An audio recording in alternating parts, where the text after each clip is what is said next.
What's going on, everybody? This is John J Gaming on the mic here, coming at you with a brand new episode of the Realignment Dynasty here on NCAA 14, featuring that college football revamp, of course.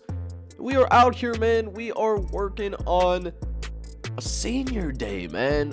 It is a day to celebrate our seniors, and in this senior day matchup, we take on a team that we faced in the conference championship. We're taking on Miami of Ohio, but they have fallen on hard times.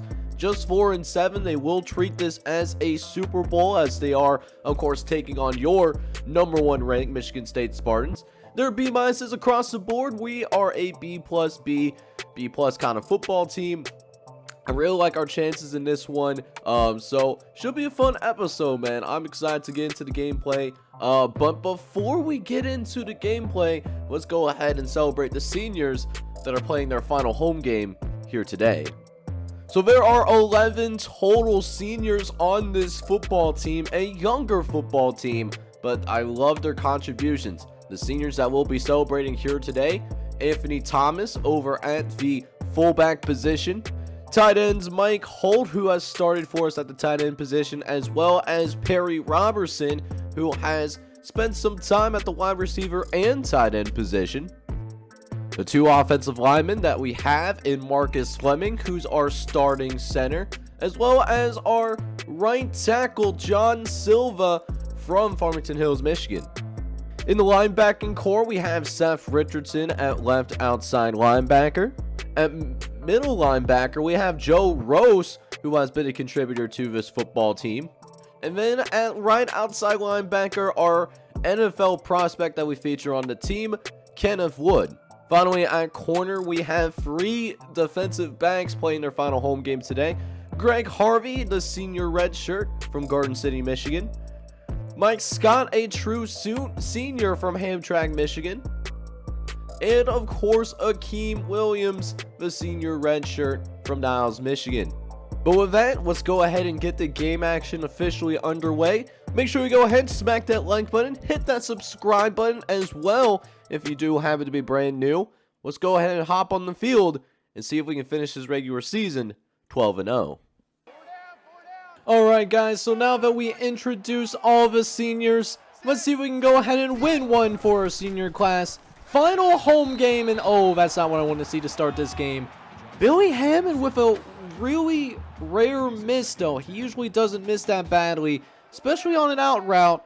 Let's see if we can right the ship here as we'll try to pass the football once again. 3rd and 6 coming up for us. And we're going to go with a halfback screen, something a little bit easier. And oh my, he might have some space to scoot here. And Bobby Russ is going to pick up good yards there.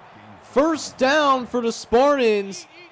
And now our team goes to work. Let's see if it settles in Billy Hammond. As we look over to the left-hand side, the speedy Jason Higgins is going to make a catch as well. A 27-yard reception. And now we found that rhythm. And doing so in the first drive feels really good. As we'll throw again here. This time it's Cortez Mills. He breaks the tackle too. If it wasn't for that linebacker coming from behind, Cortez Mills, man, he was going to be gone like a girl in a country song. But instead, 1st and 10, we get it out to Jason Higgins, who already finds the end zone. It was a quick drive for sure. And how about that for a successful drive? 5 for 6, 76 yards, and a touchdown to go with it as well. And we will go ahead and take the lead. That's the kind of game that I want to have to start this, senior day. I want to get ahead enough to where I can play some of the seniors that typically do not get on the field very much. We'll see if Miami of Ohio can comply. Also, trying to take them down, get some revenge for losing that conference championship game last year, right? So, that being said, Nobles, he's going to run it up the middle of the field. He's going to pound through our defense, almost picks up the 1st down just off the run. But then we give him the 1st down automatically when we grab that face mask. That's the senior Ryan Herring that grabbed him. And honestly, he needs to know so much better than that. We can't be having those types of mistakes. As now that leads to another 1st and 10 opportunity. We bite a little bit too much to the left, but Reggie Palmer, he kicks it back inside to provide a red zone opportunity for the Red Hawks. Now, third and short. Noble's going to drop back. He's got some time to work with, but we finally get to his quarterback. We make him throw a bad pass as well, and we force him to settle for a field goal. But we don't get the shutout here on senior day. You hate to see it. So now we take over once again, and Bobby Russ, he's going to make some guys miss briefly. Almost picks up another first down. Having some good success early there with that halfback screen. We'll see if we can have some success with the play action as well. This is a play action that we usually don't run, and this time they actually cover it really well. But Billy Hammond, thankfully for us, he's a scrambling quarterback, so he just moves forward. Nobody covers him. We get the sticks. And now, 2nd and 10 coming. Hammond again facing some pressure, but finds Cortez Mills down the field. That's going to create a red zone opportunity. Easy going, slicing up the Miami secondary. They ain't ready for all this. As now, Bobby Russ on the halfback screen. He's going to try to cut upfield. A gain of 7 there on the screen. Just whatever we want to run right now, we're making it work. And it's now 2nd and short. Going to the freshman tailback. Russ, he's going to kick it upfield and finds the end zone. Touchdown, Spartans. And with that touchdown run, we will officially have over 6,000 yards of total offense on this season. It really has been an incredible year. But let's see if we can get a win with it. 14-3 is the score, but in college football, that's not sometimes a very big lead. Especially early on, they can easily come back. We'll see if we can have a great stand from our defense once again. As Johnson, he's going to kick it to the outside. He's got some space to work with. Gets caught from behind, though, by Patrick Goshwin, who might have just made the touchdown-saving tackle. But now 1st and 10 anyways, as Nobles, he looks to the right-hand side. Gets it out to Lorenzo Bennett for a 23-yard reception. And it sets up a goal line opportunity. Johnson tries to run it up the middle of the field. Wendell Johnson gets the carry and plows forward for a gain of 6. As that does end the first quarter of action. We're going to take a 14-3 lead. Strong start, though, by the offense.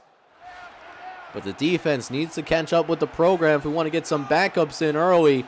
As now, 3rd and goal.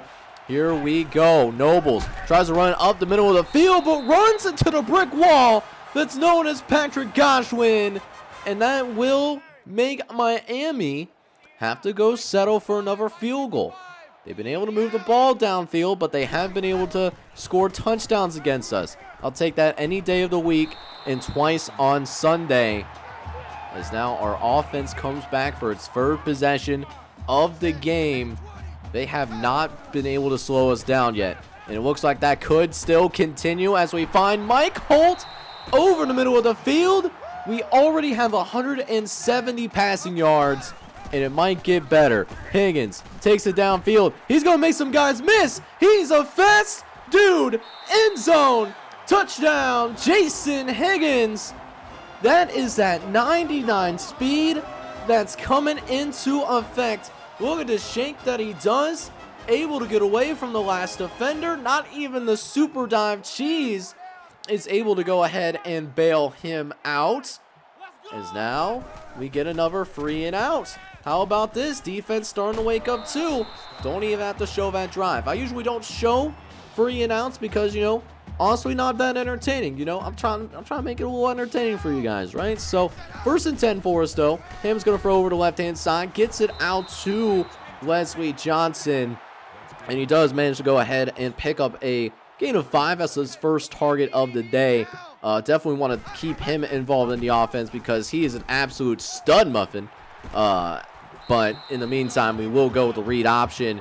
And Billy Hammond will pick up a gain of 12 there in order to pick up the first down. Nice run by our junior quarterback.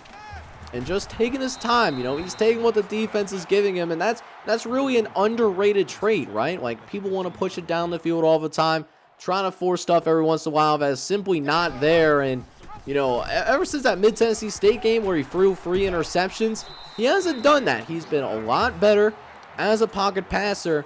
And then, of course, he still has this mobility, which may or may not make an appearance here. We'll have to wait and see as we look over the middle of the field. And it's Jason Higgins that makes the catch in the end zone. Touchdown. Spartans make that 28-6 already. That's what I'm talking about. That's the kind of football team that I want to see. And we get a huge lead already. In Miami, they're going to be in deep trouble. Defending conference champions, they don't look like it at all. But now we'll go see his offense go to work. And somehow Johnson able to get away from that initial tackle. I thought we were going to get him for a loss, or at the very least no gain, but that doesn't happen here. So we'll see if they go back to him again. They don't. Noel's going to look to the left-hand side. Is he a left-handed quarterback? I'm just now noticing that. Lorenzo Bennett will make the catch, though. And that will move the sticks for a first down. Is now 2nd and 12. No, he's actually right-handed, but that means we're going to get him in the blind side. That's Daryl Hicks that's able to line him up like a Christmas tree. 3rd and 17 now. We're looking to send the blitz. Nobles, he's just going to surrender on this drive and do a halfback draw. That is so weak right now. And we smell blood in the water. Let's see if we can chew him up in the last couple of minutes. Hammond looking around the middle, facing intense pressure, but again, throws a dot to Marcus Wiggins. That pass had to be precise. It was. 1:45 left. We still got free timeouts as well. Russ gets into open field and gets inside the 35-yard line and still allows us to go with our free timeouts. We do go no huddle, though. We look over the right-hand side, trying to get it out to Perry Robertson. But this time it will be broken up, and it gives us a chance to stop the clock a little bit. As we'll try again and throw it on a 2nd and 10. We had Marcus Wiggins on the hands, but Wiggins is going to drop this pass for us. You hate to see it. So now it's 3rd and 10. Going to try to go with the 4-wide set. Russ in the backfield. He's going to run around for us. And look at this. How about Cortez Mills being all by himself, wide butt naked open? That's some nasty route running, even though I don't think that's what the route called for. But we'll improv, never hurt anybody. He found a way to make it work. And so is Bobby Russ making these halfback draws work. It's usually on the lower end in terms of successful go-to plays in NCAA 14. But, you know, Russ picked up a good chunk of yards there. And then how about this goal line situation? Miami just leaving all of this open space for a mobile quarterback.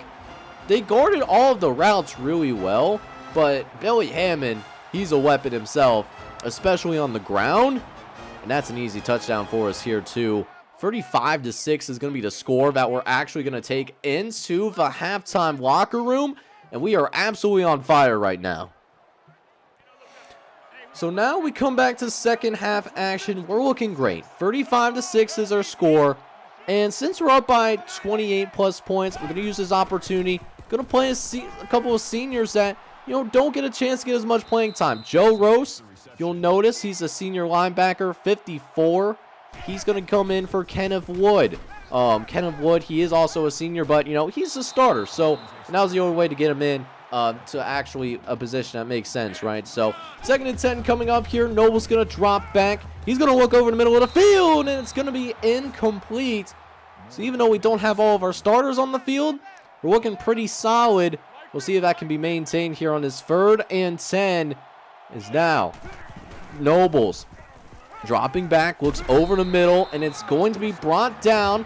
Looks like it's Mike Harvey that makes the play. And now here comes our offense out on the field. This is a young group. This is what I'm really excited about in particular.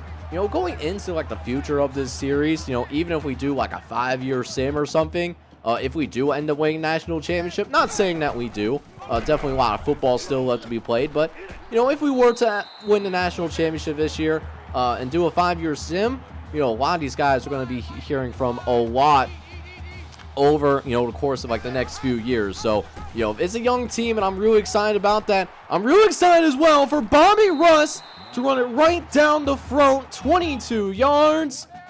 Nice first down there, but we run to a 3rd and long.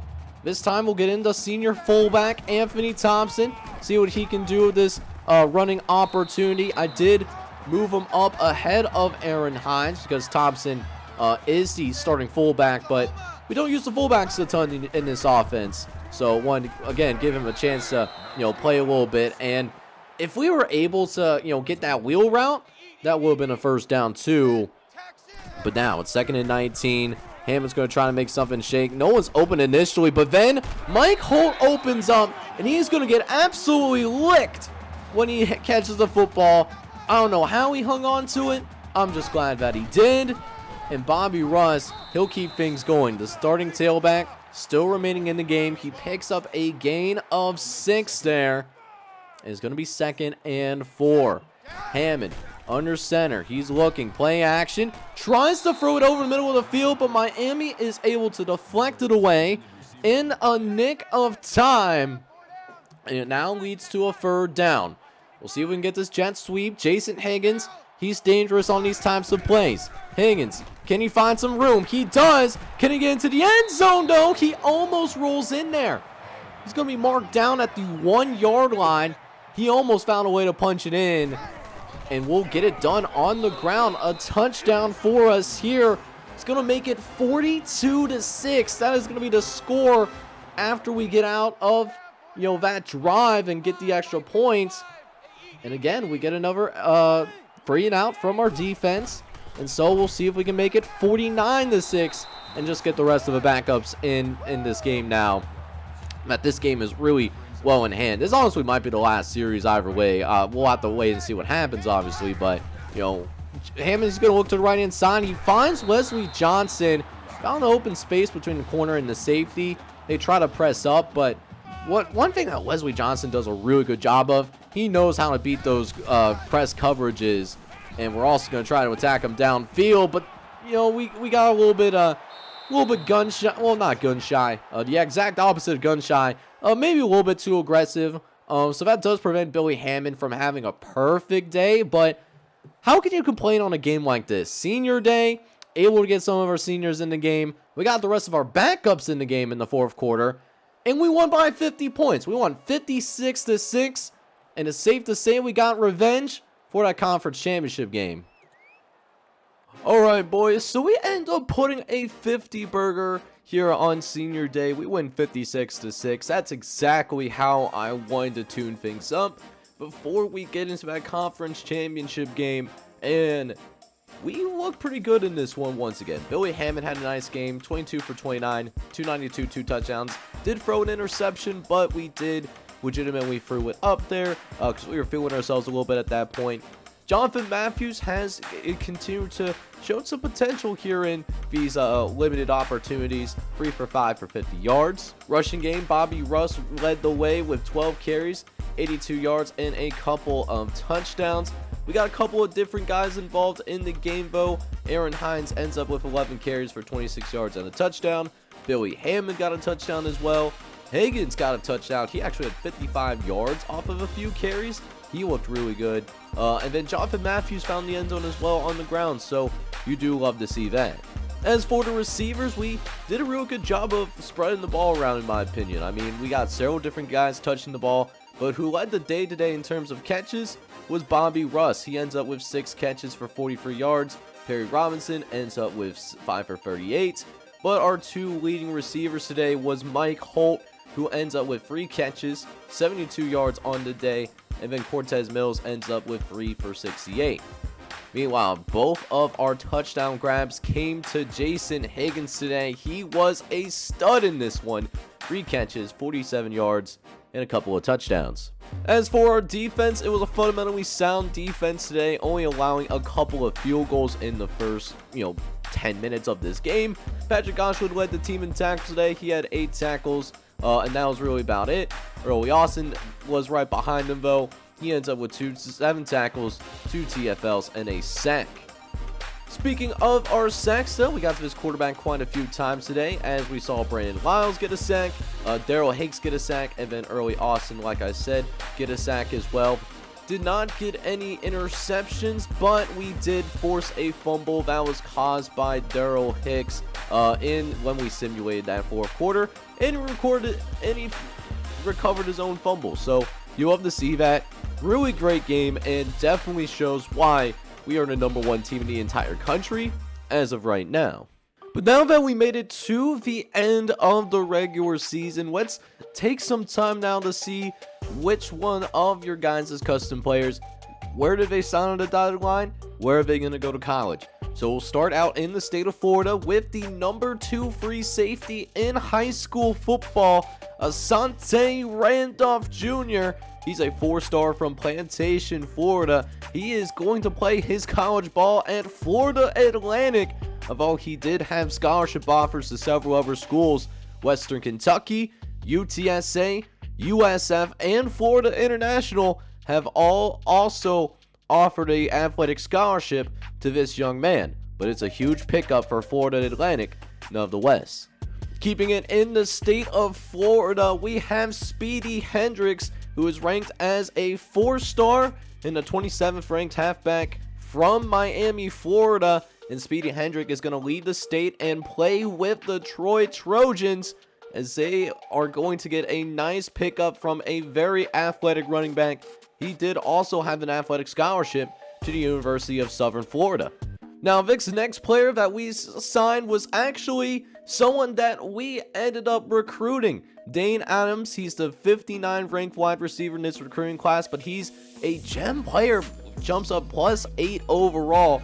No one else was going after this kid, so we swooped in and we got ourselves a really good wide receiver to work with over the next 4 years. Excited to have him on the football team. Jumping over to New Jersey, though, we have Jacob Cool Beans Jr., the 3-star from Jerry Hill, New Jersey. Although he is going to go down south to play his college football, he will be playing for the University of Alabama, Birmingham, to play for them Blazers. They're a solid little program in real life, so really excited for the opportunity that has been bestowed upon this young man right here. And finally, the best player in the entire state of Pennsylvania has made his decision, and he is going to stay in that state of Pennsylvania as DJ Smith, #2 overall prospect and the #1 wide receiver in this class. He's going to be playing for the Nittany Lions. He wanted to stay close to home. He's certainly going to get that as well. He did have an athletic scholarship from the Naval Academy because he did have some interest in joining the military after college. But Penn State, playing for his hometown team, it was just too much to pass up on. So DJ Smith should be a very exciting player to watch for the Nittany Lions going forward. So we do receive word on who we're going to play in the conference championship game, and it is going to be another Ohio school. However, it's not Miami of Ohio, obviously. It's a team that we've already played, the Ohio State Buckeyes. They made it to the conference championship game, coming in at #6, so I would not be surprised if this ended up being the game of the week. Could go either way. Ohio State, they must win this game in order to clinch a berth into the college football playoffs, so they're going to give us everything that they have. So we'll sort that out in the next episode. Great Mid-Eastern Conference Championship action here on the channel, and I hope you guys are excited for it. But in the meantime, if you enjoyed this senior day here in the Realignment Dynasty, I need you guys to do me a favor. Smack that like button and then hit that subscribe button as well if you do happen to be brand new to the channel. This is John J. Gaming on the mic signing off. I'm hoping you're all out there having a good one. Take care, everybody.